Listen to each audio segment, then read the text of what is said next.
you still consult John about this? Consult not necessarily ask permission. No. No, I did not, but I did inform. Not because it was a career move for me, but I did inform because I brought my daughter with me. Because Boss Vic mentioned that he would love to meet Alechka, he've heard of her. And then I said, okay, that's a good opportunity for her to join me. Tsaka para pakilala ko sila. Pero that's why I informed him. But I did not consult, I did not ask permission. We're no longer in that kind of setup. But are you ready na, being more visible now? People might continue to ask after him and, Well, I think that's normal. It comes with the territory because he is my former husband. But former husband po. So he's my former husband, and we share a life many years. We married for 14 years. We've been together for 18. So we have a daughter. So we are co-parenting, and there is no bad blood between us as when it comes to the terms of what he's doing out of his life or I'm doing out of my life. There is a very there is boundaries that were placed, and I think as long as you respect that, and I definitely respect that because I'm the one that put those boundaries, so I don't think we have a problem. And whatever we have to deal with in terms of what was our formal arrangement, we'll deal at the due course of the time. thank you. Kailan ang contract signing ni Alechka? Alechka, 13 pala siya eh. In that case, that's why I need to inform the dad and ask permission because she's a minor. So, pausapan natin yun. Kasi meron na naman si Viva yung, diba, pwede pang... Recording muna. Recording muna. But So, sabi ni Boss Vic, tatawagan siya ni John. Sila yung kausap. Pero aware si daughter na sa setup niyo ni John? Oh yeah, of course, because we don't share a home already, more than a year. So, I'm acting as a solo parent. And basically what happened is she knows that we're no longer together because even before I make that move, I informed my daughter that that's what was happening. And of course, 13 years na yung bata, makikita niya yung mga bagay-bagay every day. So she had an idea what was going to happen eventually, and she's okay. She's in good terms with that because for her, as she voiced out many times, the importante is na masaya ako. She wants her father to be happy, but most important, she wants the mother to be happy. So, she's good with it. You're looking good. Ibang-iba ka na. Yeah. Mga Ay, salamat. I'm in peace. Halata ba?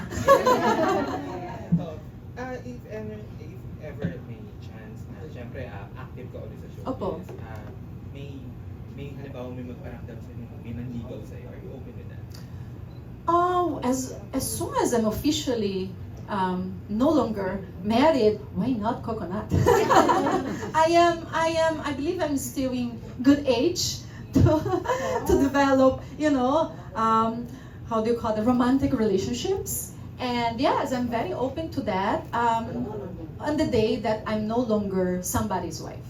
So, for clarification, like legally you're still, Legally, in the Philippines, we still married. but you're, sorry for asking, you started processing the, I started processing some things already. okay. To be discussed in the future. I don't like to what's not there yet. Yeah. Pero baka next month meron na. Basta, I'm fast. It's a sitcom. Oo nga. So, why the Philippines? I mean, why Because we married in the Philippines. I mean, why did you choose to Stay in the start, Philippines? and Well, start a career? Kasi I honestly don't see myself anywhere else. I've embraced the Philippines as my home, even though I'm Brazilian by birth. But to think of it, I've been based staying in the Philippines longer than staying in my home country. I've been in the Philippines for 21 years. So, although wala ko dugo Pinoy, wala akong passport, pero permanent resident ako. Hindi dahil sa kasal, before pa. So, okay tayo. Hindi kami nakaroon ng problema in the future. But I mean, I really embrace the Philippines as my home. And I don't really see myself anywhere else. So, kahit anong sitwasyon ng pag-ibig ko, it won't change the fact that this is my home. And I plan to stay here. Until the day maybe, I don't know, if my daughter adventures overseas, then sorry, mommy manager ko, sorry, tita Stair. Yeah, so yun, that's the only reason why I would lumipad somewhere else to follow her. Kasi baka nakaroon ng Taylor Swift, di ba? Kailangan niya na buhat ng bag, ako na. Di ba? Yun. Pero Priscilla, aware naman ang lahat na recently medyo vocal sa social media. Paano, hindi ka ba nagalit sa kanya? Kay John, hindi. Yung galit ko sa kanya dati-dati pa eh. Kasi sa totoo, medyo na vocal o medyo na burst, na-explode sa social media na yon. Pero I don't think it's a secret to anyone that John's always being the way he is. So let's just say that when things exploded, decisions were already made, and that's why it happened. Because I really didn't want anymore to stay in a situation where I was not happy. Pero are you at peace? Hindi ka ba? I am very at peace. 2 years ago, at peace na ako eh. It's just that I was not content with the fact that, kasi ako, I'm the type of person, I was brought up in a family where respect is very important. And being isang babaeng, being isang nanay, I really need to teach my daughter right. And I don't want to normalize what is wrong in society, especially in a society, that, men can do as they please, nobody says anything, society accepts, and women just need to be quiet and smile because they're paying for the bills. That's unfair. So, in that scenario, I just wanted to make sure that I don't want to be one of those women that you say it's okay, because it's not. And I think by doing that, somehow I kind of started, I ignited in a lot of people that were being treated unfairly, to also speak their minds and and to advocate for themselves. So by doing that, I believe that some people will be a little bit more aware, and maybe society start to change things that need to be changed. It's not acceptable to behave in certain way in society, and to treat family as, sorry to say the word, basura. Family is the most important a pillar of society. And when you banalize that, and when you started to treat the family as just like something that doesn't matter, by not giving the right importance to its members and respect that's deserved, so I think the society collapsed. So I think being a nanay wife, I think we need and we deserve the respect that we work hard for. So I'm happy that it came at a time where I was emotionally ready, financially prepared, but I also aware that it's not everybody's case. But I think at the end of the day, I grew up in a family where my mom walked out from the home just with me and my brother in the arms, and she had not even money for the bus. So when you want to be out of a situation that's not good, no matter what it is, you find yourself out. And it just takes you to realize what you deserve and what you don't deserve and not up to put up with. So in my case, I'm fortunate to come from a family that actually can back me up, but I didn't want to do that. So I prepared myself as much as I could, and I just walk away. And I did after so many years, which is harder. It would be a lot easier if it was in the beginning. But then again, it doesn't matter, because the important thing is that I need to stand for myself, because if I don't, nobody will. And I need to stand for my daughter, because I don't want that to normalize and she believe that that's okay, because it's not. At Priscilla, since you're entering showbiz, are you open then to work with John? Why not? Yung gusto ko yung manggaro na parang sampalin ko siya. Pwede ba? How dare you? Yung meron ba? Joke. Actually, John and I, a lot of things happen, and I'm in a place right now where there is still a lot of hurt, but I move on from that, because I choose to be happy. Happiness is a choice you do every day. And if nakaroon na opportunity that we're gonna work together, as long as not a kissing scene, I'm okay. Ayoko eh. So may boundaries para if ever you work together? Oo, ayoko. Bakit? Diba? Parang babalik ako sa nightmare ko, ayoko eh. So pwede siguro, kapatid tayo. Diba? Bagay. Best friends. Sure. as you said, no, women sometimes they're identified as the wife of so and so, and you know, Yes. we have to admit for the longest time that's how we Yes. identify you. Pero ngayon you're showing us that you're such a fun person, a brave girl, an intelligent girl. What else don't we know about you? Oh my gosh, I'm a comedian. Okay, so let's say that my ex did not only fall in love with my looks. He always told me, alam mo, kung hindi ka wit and funny, siguro hindi tayo mag-last this long. And so I think that what I bring to the table as being a person in general, it's just that I'm very light to be with and I'm very fun. So people don't know that because the stigma of being a beauty queen, you know, parang they always look up to you because enjoy your crown.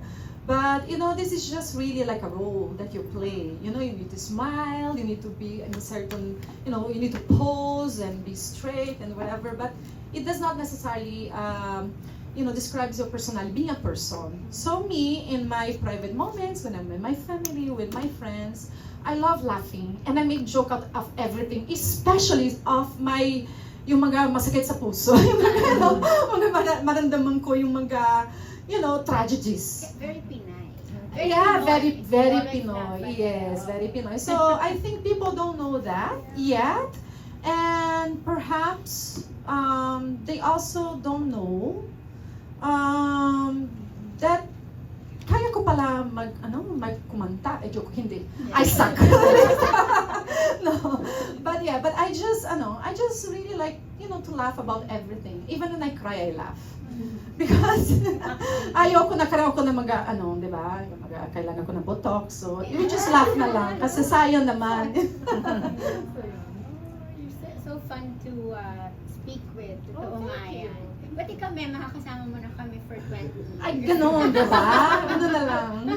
I hope you should remember them, no? Of course. Si Charmy, baka gusto mong magtanong. She's from Philippine Star. Ah, nice. Oh. So ano lang, what's your secret to your, you know, timeless beauty? Oh, thank you. You know, through the years, I did have like the support of different beauty companies, right? Like, and of course, as we get into an age, we really need to have a good routine, like when it comes to skincare and all of that, and treatments that you can avail. But I'm very like pro-natural. I don't really do anything that's very invasive. So, you know, a facial cleaning, things like that. But I think generally speaking, what I do that maybe it makes the difference being sa babae, being sa nanay already, you know, being on my 40s already, is that number one, especially right now, I make sure that wala ko sakit sa ulo. That's number okay, importante yan. Okay. Pangalawa, it's my diet. I make sure that I eat well. So I don't eat yung mga delata, yung mga processed food. I really avoid all of that. But I do love a lot of protein because I work out every day. That's yung patatlo. I really work out every day, 2 to 3 hours a day. Because I understand that when I was 18, I don't need to do much, but I did because of my pageantry, you know, world. But today, I'm no longer 18, so, you know, tendency is everything gonna go down, and we need to fight to put them up. So what I do is, I just make sure that I work out, and what I did that it's different from before is that I switched to weightlifting, which is more beneficial for women above 40s and up. Weightlifting, because the quantity of muscles that you have sa katawan mo, it will really define your health, the quality of life, and even the way you look. Aside from that, I try to sleep as much as I can. And yeah, I just complement that with good skincare, with mga treatments, you know, that are not invasive. Ayoko na, you know, I don't have a problem with growing old. Because there is a tendency that women, especially, they're scared of growing old. I'm okay with growing old, but I want to grow old with confidence, and I still want to see myself in the mirror. So I'm not pro changing the way I look. I'm pro to trying to, you know, delay as much as possible signs of aging, and you really need to do that from within. It cannot be just external. So the diet, lifestyle, you know, I don't drink, I don't smoke. I've been always an athlete growing up. So I think all of the combination of that, it does help. And hopefully it shows. So, Yes, it does. What's your sport? Everything. I grew up like playing basketball, volleyball, soccer, handball, badminton. I can play tennis. I play golf. I swim. I'm a scuba open diver. Yeah, diver. What else do I do? Oh my gosh. Right now, what's your sport? Right now, what I'm doing, I still play basketball when I can. I love basketball. And then I went back to golf. So I like playing golf because I love nature and it does make me feel so good and it's like therapeutic for me. Aside from that, what else do I do? Try to remember. There is some time I was a lot into badminton, but I managed to hurt my shoulders, so I stopped. And then the workout, the exercise. So I work out every day, the gym. You mentioned about you're not a fan of non-invasive. Invasive, yeah. Non-invasive. Oh. But have you had any cosmetic Enhancement. No, this is straight from the factory. That's her No, mom. I haven't, you know. The most we do is you like, never considered having? no, I never, maybe, well, I understand why people would consider. To tell you honestly, I was studying to become a plastic surgeon. That was my background. I was in third year proper medical school already. And I was actually already assisting a famous plastic surgeon back home in the surgeries. So I was helping him with nose jobs, you know, tummy tuck, and so on. And the reason why I decided to do that, because I really believe that's important, the way a person feels. And if you're not happy with something with yourself and you can change to make your quality of life better or to make you feel better about yourself, go for it. What I'm against, it's like to normalize that and make that like a addiction. And I don't like the fact that, you know, you're gonna completely change the way you look, because we are unique human beings. There is nobody else that looks like us. So I think beauty needs to celebrate in all its forms. So to enhance something, to help somebody to feel good about themselves, I'm go for it. But then when that becomes like addiction, where you're never satisfied with the way you look, and then it's like, it's such a nightmare. So I'm not for that. And during the time of the study also, I wanted to specialize in reconstructive plastic surgery, which means that people that go through horrible accidents like burnings, you know, and things like that, those victims, that's what I wanted to specialize on. So yes, I am, you know, go for it, as long as you observe and you respect the limits of what science and nature can do for you. With regard to beauty na rin, I'll ask na rin kasi parang naging trending recently yung weight loss po. How did you do it? Yes, you know, a lot of people, actually I was offended. I was offended in a sense that a lot of people assume that I went to some doctor or that I did Ozempic. Sorry, can I mention that? You know, yung mga, you know, diabetic, whatever. And then everybody assumed that. And how I wish I can post more in my social media, because what I did was, I did go through a surgery, not a plastic surgery. I had a condition called, I still have actually, endometriosis. And that is super sakit. So during my pandemic, the whole duration of my pandemic, I was in pain. And I tried different treatments. And one of the treatments I tried, it was a hormonal treatment, which made me gain 30 to 40 pounds. So it's not because I was eating, guys. I know, I was sick, it's different. But at the time, the only solution, aside for all the treatments that I had, was to undergo surgery, which I did not want, because the type of surgery I needed to do, it's like I'm giving birth to a child, a CS, but there is no child. It's a cyst that will come out from it. And after trying different, you know, types of therapies, I had no choice, because my case was extreme. The pain was excruciating. I could not function, so I really need to go under the knife. And then I did remove the cyst last April, 2024. So when I went through that process, a lot of things crossed my mind. And one of the things that crossed my mind, because I didn't know what I had, is that baka meron ko the C word. What if I have cancer? What if this is cancer? And at that moment was a pivotal moment in my life, because I started to realize what I deserve, what I don't deserve, what do I want to do for the rest of my life. So as a woman, I started to say, okay, I need to take action of the things I'm not happy with me and with my life right now at this point onwards, because I don't know what's going to happen in the future.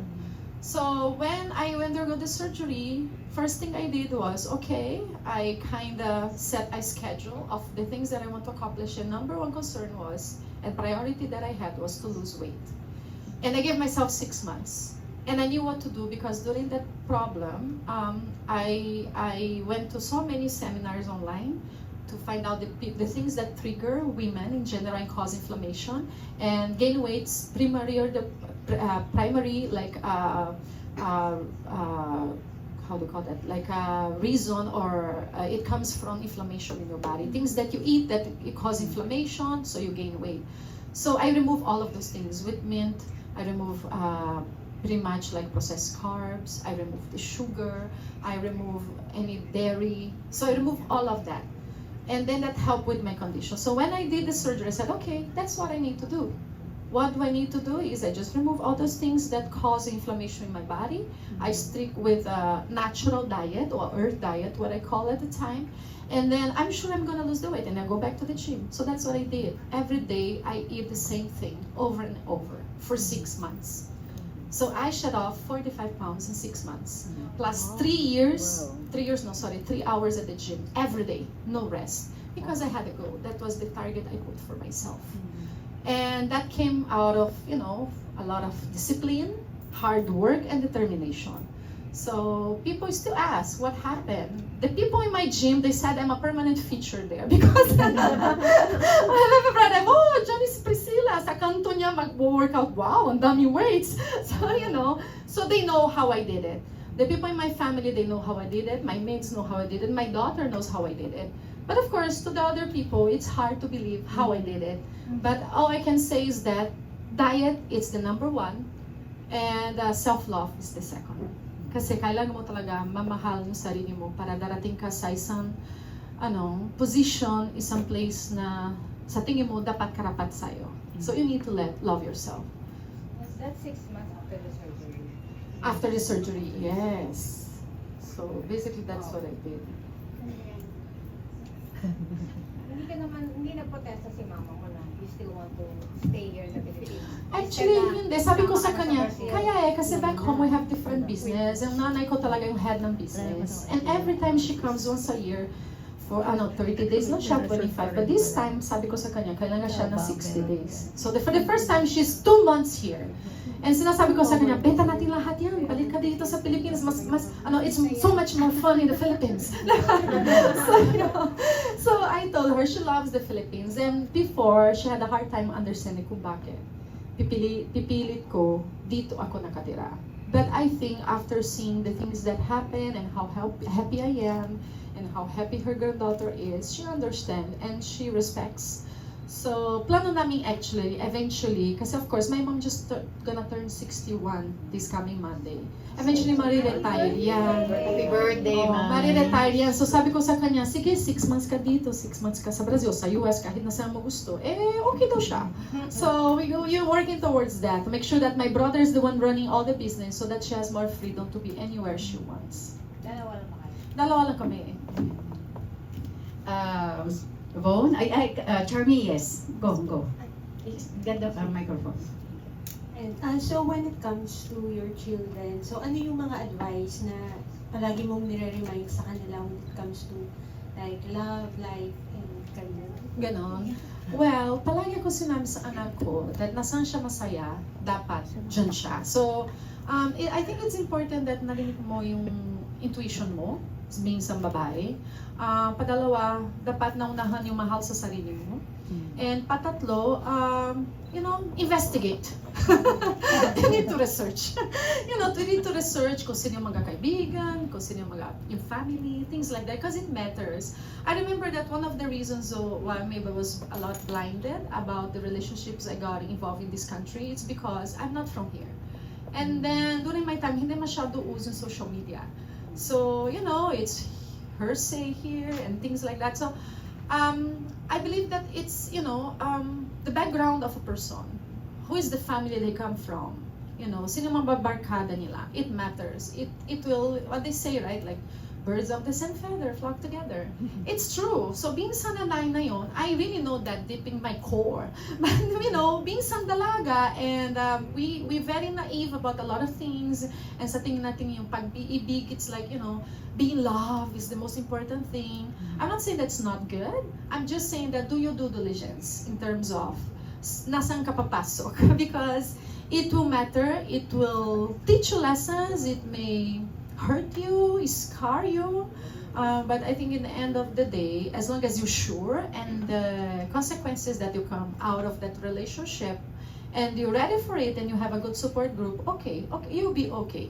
So yung advice ko kay Anechka is listen to your instincts, of course, be in touch with your heart, but love yourself first and foremost. The last question. No, go ahead. Whose idea was it for you to start a career? Was it did Tita Aster? Did you help Priscilla? Or Which one? Tita Aster. No, kasi kilala ko si Tita Aster so many years back. Diba si Tita? And I've been wanting to go back, and I've been, like in coordination with different managements, and then there's a management that engaged me last year, but unfortunately, nothing really nothing really like happened. So, nabigla si Tita Aster na-reach out through my messenger. Sabi niya, Priscilla, okay, Tita Aster, use your floor. Ang nangyari po? Paano ko sasagot? Ikaw tinatanong Ako din? Sige. Yung nangyari. Si Tita Aster approached me, kumusta ka? So she wanted to, I did a interview for her vlog. So sabi niya, Pri, baka, do you wanna go back to showbiz? Do you have a manager? So I said, Tita Aster, actually, I gusto ko babalik sa showbiz. So in short, said, okay, if I call manager, I said, yes po, go. So of course, she said, okay, I'll talk to Viva. Kinausap ka natin isang araw. Next day, meron na meeting eh. Ang bilis. Okay, may meeting, may contract, may lahat. Wow, very effective co-manager to eh. Iba yung level niya. So yun. Iba si Tita Aster. Hindi ko pala alam. Sana Tita Aster, dati-dati pa tayo eh. So yun. We lost touch actually when she got married. Actually, hindi. Maliit pa si Anishka when the last time we met. That's how long time. Di ba? Tagal na. Early pa lang ng marriage nila. So, we lost touch actually. And then all of a sudden, when this thing came out, yung about John and her. So sabi ko, oh my God, kumustahin ko nga ito. That was when, Yes, we got in touch again. Meant to be. Speaking of yung showbiz career na yun, parang hindi ka ba parang nanghinayang yung mga past years na nag-support roles ka na rin, sana tinuloy-tuloy mo na lang? Kaya kasi when the pandemic came, I was actually doing I did with ABS, and because of Tita Angge. Tita Angge, there is a time that I was actually managing my ex-husband. And basically what happened was, unfortunately Tita Angge passed away, right? But she approached me one time for my very first soap opera. She approached me, Priscilla, meron akong script, pinadala ko sa'yo. So I was reading the script. Sabi ko, nasaan si ex ko? Nasaan si John dito, Tita Angge? Hindi para sa kanya, para sa'yo yan. Sa akin? Kaya mo yan. So in short, first project ko yan, that was Be My Lady. That lasted for more than a year. So I was the mother of, during the time, kasi yung ka-love team dyan is, Daniel Matsunaga, tsaka si Erich. And since Daniel was Brazilian din ako, so I came as the mother. And I supposed to die in the first week. Pero apparently, it hit really well kasi yung acting ko din yung ex ng ex ko. So, si Janice.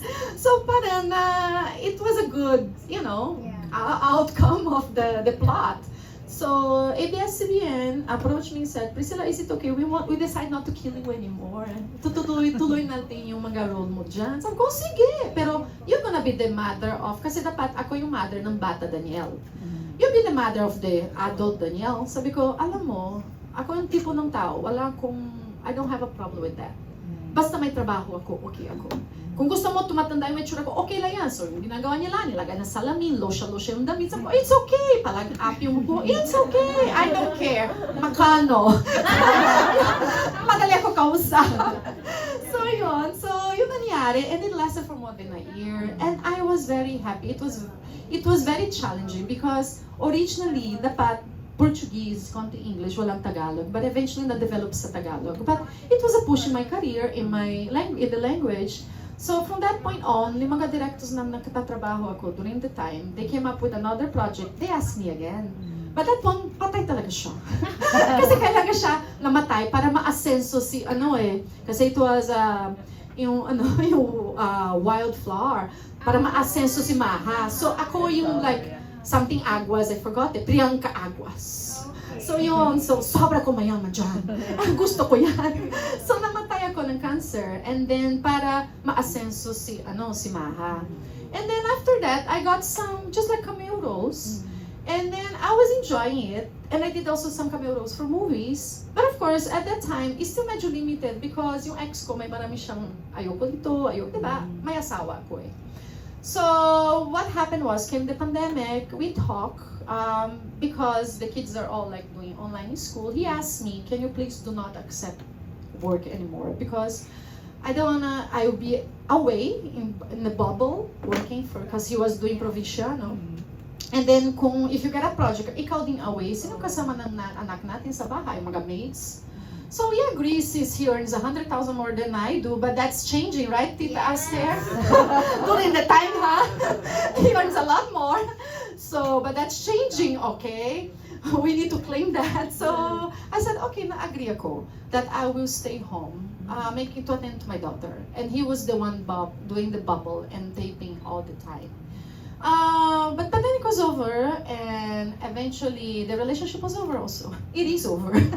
And then I always loved doing acting and doing all of those things, and being a personality on TV, hosting. I think it's really my call. I always dream of becoming a doctor. Imagine 1 more year, doctor na ako. Hindi nangyari. Actually, I went into nursing school. 1 more year, nurse din ako. But I got married. I'm just looking forward that I can extend my connection with everyone. And there's a lot of people asking, especially in social media, I am praying that you get a soap opera to see on TV. So, eto na guys. Eto na, so very soon. So, yeah, this is it. I think Viva is the answer, and Tita Aster. They are the susi ng pangalan. Yeah, yun, sila na. So, Would you say na sitting here ngayon sa Viva, you mentioned na dream mo sana maging doctor. Do you believe that everything happens for a reason? Yes. You know what? I've made so many plans in my life. Because I'm a planner. But at this stage and year that I am right now, I know that no matter how much you plan, what's meant to be will happen. And I have no regrets because everything that I went through, that people put me through, even if it was unfair, uncalled for, it made who I am today. So I would be standing here talking to you so comfortably if I haven't been going through hell in the past, and I did go through hell. Because when you go through things like that, you start and you learn to appreciate life deeply and people and connections, and you want to contribute in any way that you can and help. So I think that whatever I've been through, if it helps to inspire at least one person in my lifetime, it serves its purpose already. So I'm very happy to be here. Go ahead. Priscilla, since you're a beauty queen, I'm just curious, are you still updated with beauty pageants? Oh yes, very much. I'm very much updated. I love, I really love, being in tune with everything that's happening. And whenever there's a pageant, actually my heart is like, kalahati. Are you Kasi, looking for Filipinas? kaya nahirapan ako eh. Lately, sorry, I hope my kababayas are not hearing. Lately more, I'm rooting for the Filipinas. Kasi usually sila yung mas medyo na-advance eh. Powerhouse. Powerhouse talaga. And to tell you honestly, one of my backgrounds before, I was the national director of beauty pageants back home. So I do train beauty queens. So that's something that maybe in the future you guys are gonna hear more about. Because I want to contribute in many ways that I can, and I do think that I can bring a different expertise when it comes to the beauty pageant world. So I hope I can share my knowledge and my passion for it with the Filipinas. So what's the difference during your time compared to now? During my time, everything was organic. I never had someone to teach me, to guide me. I learned in front of the mirror with my mom telling me, that pose is not so nice. Can you try the other side? Things like that. Makeup-wise, I would just like you try to draw whatever in my face. I'm like, oh my gosh, I need a makeup artist. But eventually, today I did my makeup, I can do my hair, I can do everything. So during my time, there is really no formula. Okay, so we learn by making mistakes.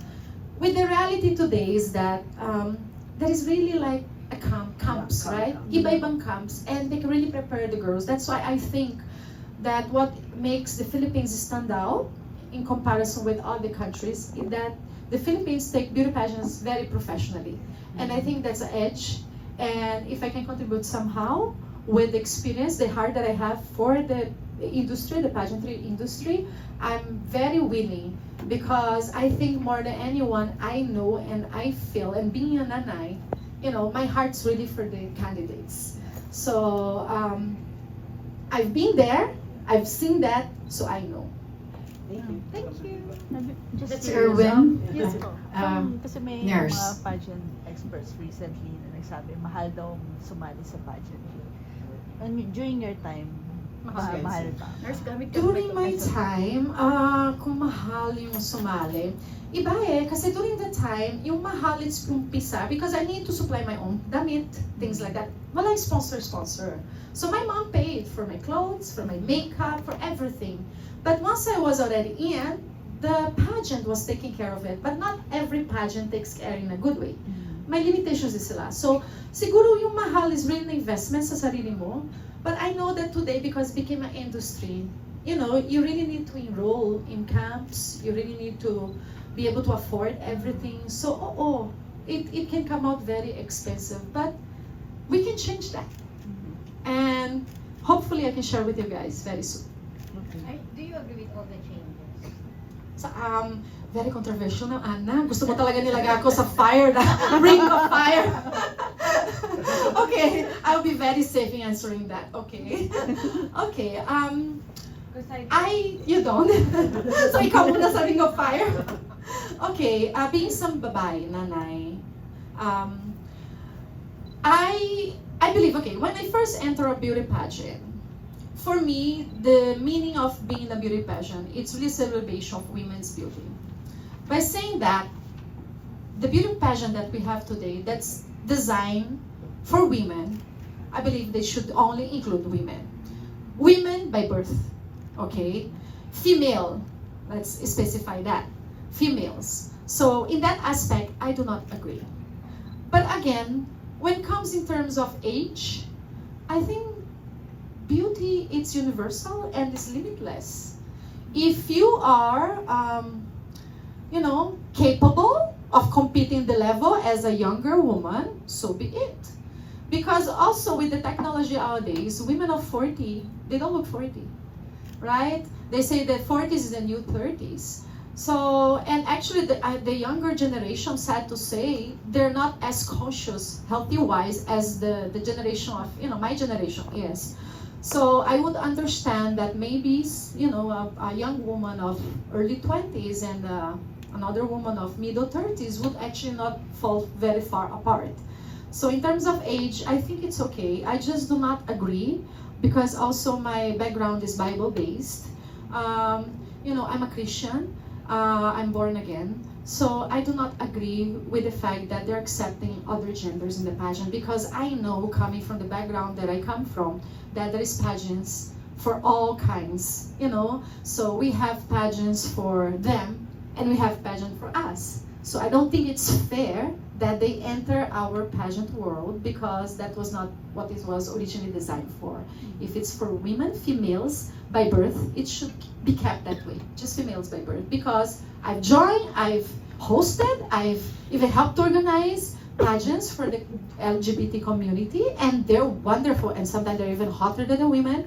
Okay, so it's good, but they have their own venue. It's unfair that they cross over. Because we know, first of all, it's not natural, right? And then we know that it's really just unfair. Gusto nila na cross tayo dyan, di ba? Parang hindi tama. Yun lang. Agree. Yeah, very well said. Sino Very well pa? said. Sino pa? Can we Are you meet your done? daughter? All done? Can we meet your daughter? Yes! Oh, si Anne. So, Anishka, say hi to everyone. Just introduce yourself. She's only 13 and she's 5'11". And you sang Adele? Adele? Hello everybody, my name is Anishka Estrada. I'm the daughter of Priscilla Estrada. And I really want to be a singer when I get older, and I'm hoping that one day my music will be able to bring joy to all of you. You're also a songwriter. And she's also a songwriter. Yes, of course, I love writing my own songs, especially since I feel like if I am the one writing them, I'll be able to bring out more emotion when I perform them. Right. Are you Maybe I'll get to touch the hearts of more people. Are you a Pero yun nga, kailangan lang siyang Are you a Swiftie? Maybe answer that. You should. Well, yes and no. No, because I don't find myself listening to her songs as much as maybe other of the die-hard, go-to-every concert fans would. However, she's actually the one who ignited the fire in me to want to sing. When I was younger and listened to her song, Love Story. I saw it on YouTube, and I remember like seeing the music video and hearing her singing. I'm like, oh my god, I can do that. It's been my dream ever since. We heard you. Thank you. That was Adele? Thank you. Thank you, Anish. Mga Tagalog. Meron ako, yun na nga, yun ang bagong, Let's not, let's Anishka, not remember, pressure. I gave you an assignment to learn how to speak Tagalog, Actually, diba? Yeah, she understand, but she needs to develop yung Tagalog na mas maayos. Pero, marunong siya Japanese, Portuguese, Korean, Chinese, and sabi ko, baby, kailangan mo Tagalog. Sabi niya, okay. So, yung best friend ko, that original tutor ko, na road manager ko dyan, no? Siya yung actually, I already just told her that she needs to make sure that she speak well Tagalog. So, yeah. Wala siya ng choice. And for free, friend, ha? Huwag mo akong i-charge.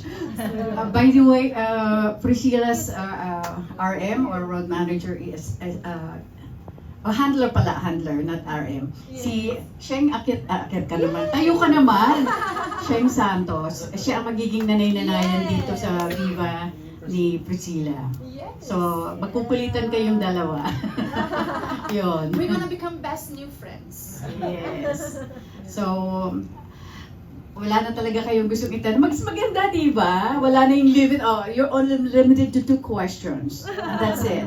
Di ba? Mas maganda, mas intimate. But anyway, I'd like to thank, bago ako, ikaw muna, Priscilla. Thanks everyone. Yes, definitely. Okay, I just really want to thank you for your time and for the opportunity. And I'm just really excited about this new journey and this new road that I'm taking with Viva. I'm very grateful for the opportunity. And I'm really looking forward to have more, how do you call this? Like, press cons with you guys. And I really hope that we can, just keep in mind that regardless of your age, it's never too late to start anew. And I'm grateful for the, the opportunity, and I'm grateful for the Philippines for embracing me the way I am. So there. Thank you guys so much for your time. And I assume that there is no more questions to be asked. Sa next press con daw. Next press con na press con lang. daw. Ay, gagawin natin na chismis para. Nako, they got a lot from you. They got Grabe. na, patay. Yung programa ko, Grabe. wala akong freno Diba? sometimes. Yung dalawang Ana na nasa harapan. Dalawang Ana, no? Ana, be nice. Be nice. Oh, diba? And of course, this kilala mo na si Nurse, Of diba? course. Charmy and everyone else, diba? Everywhere. Thank you so much, guys, at sa aking mga Thank you, ladies makasama. and Thank you. gentlemen. Love you all.